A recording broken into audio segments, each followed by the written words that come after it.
그 포트 중에서 데이터베이스 포트가 있었는데 이건 SSH 포트도 있었습니다. 이거 SSH라는 뭐냐면 서버에 각종 명령어를 내릴 때 암호화를 해서 이제 서버에 명령을 내리는 것도 상당히 이제 아주 민감한 부분이기 때문에 암호화를 해서 서버에 명령어를 날릴 수 있게 하는 것이 바로 SSH 포트입니다.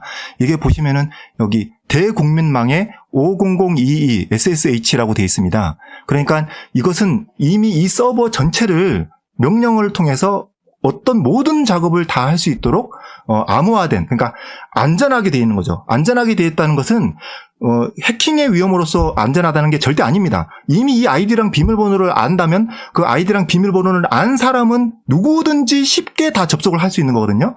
접속을 해서 조작을 할 때 그 조작 작업이 외부에서부터 안전하다는 거지 그 조작 작업을 막는다는 게 전혀 아닙니다. 비밀번호까지 같이 유출된 것 이 자체만으로 이미 다 끝난 겁니다. 그리고 이 아이디를 봤을 때 이것은 분명히 외부에서 쉽게 조작이 될 수 있도록 간단한 아이디와 비밀번호를 임시로 생성했다는 것이 거의 확실하다고 보여집니다. 왜냐하면 원래 최고관리자 권한의 아이디는요, 비밀번호는 소문자, 대문자, 숫자뿐만 아니라 특수기호까지 섞어서 20글자 이상으로 쓰게 되어 있습니다. 이런 식으로 간단하게 쓴다는 것은 누구한테 쉽게 알려주고 쉽게 이걸 외워서 쉽게 적을 수 있도록 한 것이다, 이렇게 보여지는 거고요. 아까 했던 이야기 이어서 조금만 더 하겠습니다. 예. 통합 데이터베이스의 문제입니다. 이 데이터베이스의 포트를 보면요, 데이터베이스의 포트도 동일하고요, 아이디 비밀번호도 동일합니다. 이게 무슨 말이냐면 데이터베이스가 사전 투표할 때의 데이터베이스가 있고요, 개표 작업할 때의 데이터베이스가 있고, 또 방송할 때의 데이터 송출하는 데이터베이스가 있는 등의 다양한 데이터베이스가 따로 분리가 되어 있는 것처럼 보일 수 있지만 사실상 실질적으로는 전체가 하나로 통합이 돼서 운영이 되고 있다는 것을 의미를 합니다. 그럼 그게 무슨 말이냐면 선관위는 애써 부인을 할 겁니다. 사전 선거에 있는 그 데이터 혹은 투표지 이미지에 관련된 어떤 이미지 데이터, 이런 모든 데이터, 이 이미지 데이터가 만약에 있다면 내부망에 있을 수 있거든요. 왜냐하면 직원들이 이 USB 데이터를 백업을 하기 위해서 업무용 컴퓨터에 연결해서 선거망이 아니죠. 선거망이 아닙니다. 대국민망이 아니라 업무용인 내부망에 연결해서 USB를 백업할 수도 있을 겁니다. 근데 사실상 이 데이터베이스는 하나로 연결되어 있다는 겁니다. 포트 번호가 동일하고요, 비밀번호가 동일하거든요. 그러니까 사실상 모든 것이 무용지물이라는 겁니다. 그러니까 선관위는 지금 엄청난 잘못을 저지르고 있느냐. 사전 투표할 때 이미 선관위는 이야기를 했습니다. 사전 투표를 할 때 본인들의 이걸 투표지에 중복이나 아니면은 누락을 방지하기 위해서 QR코드 일련 번호를 생성할 때 누가 어디에서 몇 시에 프린트를 하는 것지 사전투표 프린터의 로그 기록을 우리는 남긴다라고 얘기했습니다. 근데 선관위는 거짓말을 한 것이 분단위까지만 나온다고 했는데요. 데이터베이스는 기본적으로 1000분의 1초까지 기본적으로 기록되게 되어 있습니다. 그 데이터가 있습니다. 그 데이터를 일렬로 정렬을 하고요. 그리고 선관위가 갖고 있는 QR코드와 있는 그 투표용지 데이터를 일렬로 정렬을 합니다. 그게 엮여지면 누가 누구를 찍었는지를 다 알게 됩니다.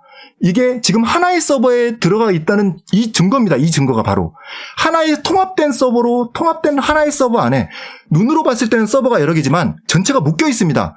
전체가 묶여서 거대한 덩어리를 이루고 있는 클라우드 시스템을 이루고 있는 거고요. 그걸 또 임의로 나누어서 가상의 다른 데이터베이스로 임의로 분리를 하는 것뿐이지 실제로는 하나의 덩어리에 다 들어있다는 겁니다. 이게 바로 우리나라의 비밀 투표 위반입니다. 이건 말도 안 되는 거고요. 그리고 이 부분에 대해서 선관위는 저는 이렇게 추측을 합니다. 선관위는 변명을 할 것이다. 이번에도 뻔합니다. 예를 들면은 이 암호는 외부에서 테스트용으로 혹은 외부 정비 업무용으로 AS용으로 생성을 했다. 예를 들면 이런 식으로 아마 변명을 할 겁니다. 근데 그렇게 선관위가 변명을 하면 국민 여러분들은 그럼 믿으시겠습니까? 믿고 또 넘어갈까요? 부실선거였구나. 이것이 철저하게 잘 관리됐어야 되는데 이게 철저하게 관리가 되지 않은 부실선거였구나 라고 그냥 선관위를 포용하고 넘어가겠습니까? 말도 안 됩니다. 그러면 선관위가 이 아이디와 비밀번호를 전혀 다른 용도로 쓰지 않았고 정비 용도로만 썼다든지 아니면 아예 사용을 안 했다든지 하는 것을 증명해내야 됩니다. 이건 국민들이 할 역할이 아니고요. 이 쓰레기장 뒤진 것도 원래 국민의 할 역할이 아니었던 겁니다. 검찰이 했어야 될 역할이었던 겁니다. 선관위는 이제 증명해내야 됩니다. 여기 있는 아이디와 비밀번호가 언제 생성이 됐고 언제 삭제됐고 이걸 통해서 또 새로 추가된 다른 아이디를 생성해낸 것이 있는지, 언제 접속했는지, 접속해서 어떤 업무를 했는지, 어디에서 접속을 했는지, 위치, 시간까지도 다 공개를 해야 되는 거고요. 거기에서 어떤 업무를 했는지 로고 기록이 다 남아 있습니다. 지웠다. 지웠으면 그때 그 지웠다는 얘기를 하는 바로 그 즉시 서버 포렌식에 들어가야 됩니다. 서버 포렌식에 들어가면 이 아이디가 어떤 용도로 사용했는지 삭제됐다면 삭제 기록까지 다 찾아내는 것이 바로 서버 포렌식입니다. 선관위는 계속 처음부터 지금까지 계속 서버 포렌식을 거부해 왔습니다.